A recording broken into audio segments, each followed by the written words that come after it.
So today what we're going to be doing is creating a homemade PowerPoint game. This game is going to be Jeopardy, and it will be an example of a chemistry game that we can play with our students. However, you can use whatever subject matter you want.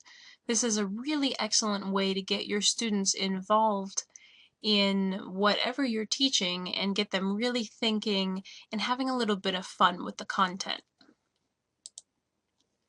In this example, I already created the content because it wouldn't be very conducive to the limited time we have for me to generate all the content here. So I'm going to show you what I've done so far. I started off creating a title slide, and then I created a table with all of the different subject areas I want to talk about. Now, because this is a chemistry lesson, I'm going to be talking about the elements. I'll talk about cations, anions, everyday stuff, and I'll also talk a little bit about history of the elements. This table is essentially going to be our Jeopardy board. So this is what students will look at, and they'll choose, say, elements for 100. This is where we will build our hyperlinks that will take us to our slides that have our content on them. Now down here you can see I built the content slides already. I have the title, I have the question, and then I also have the answer. And I went through and built these as an example for you guys today. So first I'm going to start off by choosing a theme. I want something that looks somewhat scientific because this is, after all, a lesson on science. So I'm going to take a look through these different themes and find something that is appropriate for a science lesson.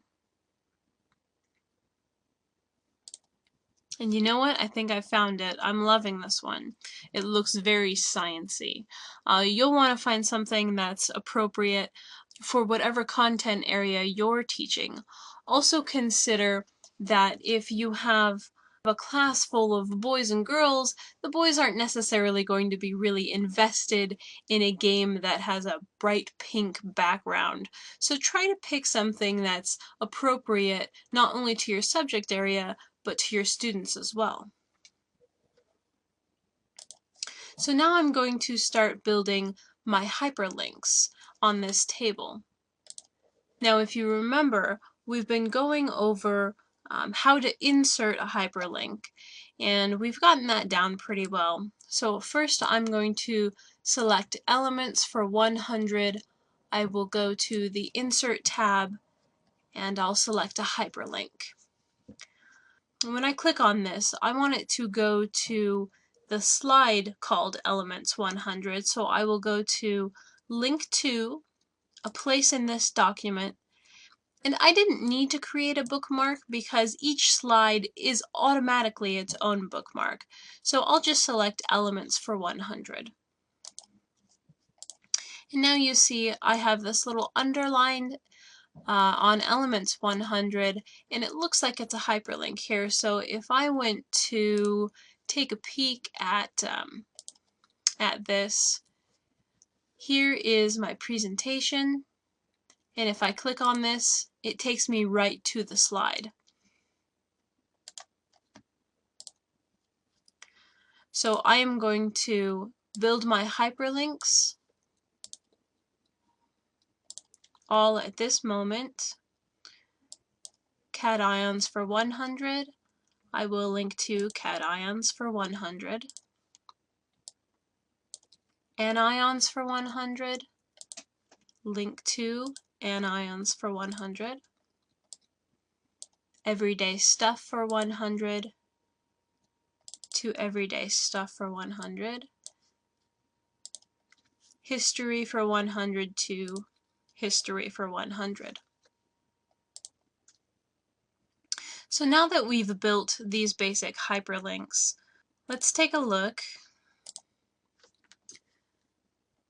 We'll click on cations for 100. It works perfectly fine, but what's the problem that shows up here? I've gone to my slide, and now I want to ask my students the question, which cation is the following, and then it has an Li plus, but the answer is already there. So this means we're going to have to do a little bit of editing here.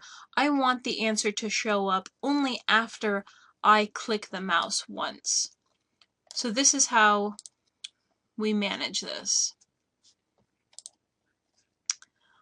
I am going to go to the Animations tab, and here I have my answer selected.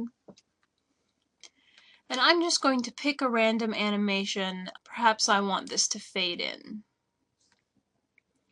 And you see this little 1 that popped up here? This means this is the first animation. If I had a series of answers, I could click, this would be the first one to show up, click again, whichever is labeled number 2 would show up, click again, and whichever is labeled number 3 would show up. But in this case, I only need to concern myself with this one answer. So let's see if this worked correctly. We'll go back to our table, go into our presentation, go to cations for 100, and here we are. My answer did not show up immediately, so this means it's going to give the opportunity for the student to answer the question without seeing the answer, of course. So now I can ask which cation is the following, and then the student could say, well, I think it's a lithium ion. I'll click once on my mouse, and boom, there's the answer. Now here's a bit of a problem. I'm stuck here now. And if I click, it's just going to go to the next slide, and I don't necessarily want that. So here on my slide, what I'm going to do is build a link back to the table. We'll do this by inserting, I'm going to go with a clip art, and I'm going to search for home. I'm just going to put in this nice little clip art. I'm going to stick it over in the corner here. And now what I'm going to do is build a hyperlink on this button. I have it selected. I'm under my Insert tab. I'm going to select Hyperlink, and I want this to go back to slide 2, which is my table. I'm going to hit OK, and let's see if this works properly once the slideshow is presenting. So here is my question. Click once, I receive my answer. Click the Home button, and now I'm back to my table. Works perfectly. Now what we need to do is go to all of our content slides, make sure our animation is done so that the answer doesn't pop up right away. Perfect.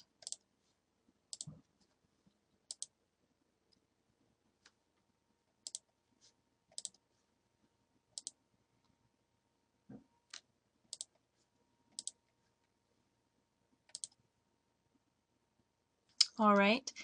And now I need this home button on every single slide. What's really nice here is that because I put this here and then created the hyperlink, I can copy this. And that hyperlink is built into that button now. So I'm going to hit Control V and paste it. It puts it in the exact same spot, and the hyperlink is intact as well. I will do this for every slide. Control V to paste, Control V to paste, Control V to paste. All right, let's give this a try. I'm going to start from the beginning. Here we have our title slide, a brief introduction. Click once and we go to our table. So elements for 100. What element has the chemical symbol K? A student answers potassium. I click once, potassium appears. Perfect.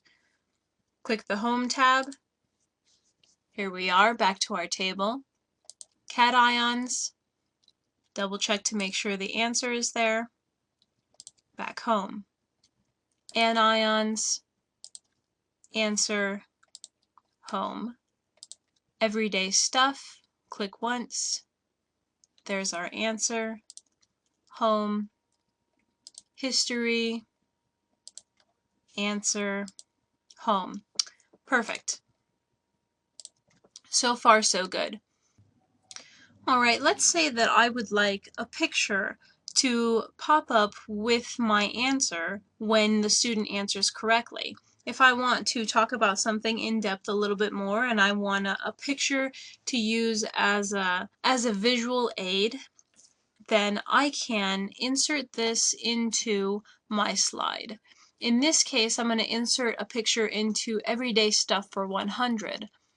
Diamonds are most commonly associated with which element? The answer is carbon. And I would like to insert this picture of the diamond dot structure.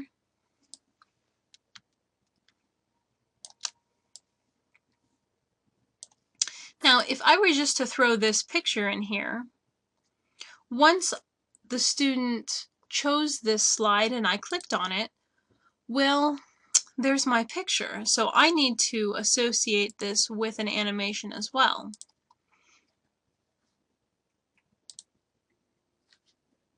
So I can do this by choosing my text box, hitting Control, clicking on my picture, and then what I want to do is group these two things together. Okay, it looks like that wiped out our animation, but that's fine because it joined the text and the picture, and it was really easy to just go in and make this animation once more. There we are. So now let's try this. So diamonds are most commonly associated with which element? I'll click once, and boom, there is my answer and my picture showing up at the same time. Let's try this for history for 100 as well. I will insert my picture. I will stick in a picture of Dimitri here. I am going to click on my text, hold Control, and click on my picture. I will right click, and then I will group these two guys together. And then again, remember you need to create your animation once more. All right, there we are. Let's give it a test. Perfect. Exactly what I wanted it to do. All right, and it's easy as that. We have a nice looking Jeopardy game for our classroom. If you want your table to look just so, feel free to mess around with the table, make things look however you'd like it to look. I like to center everything.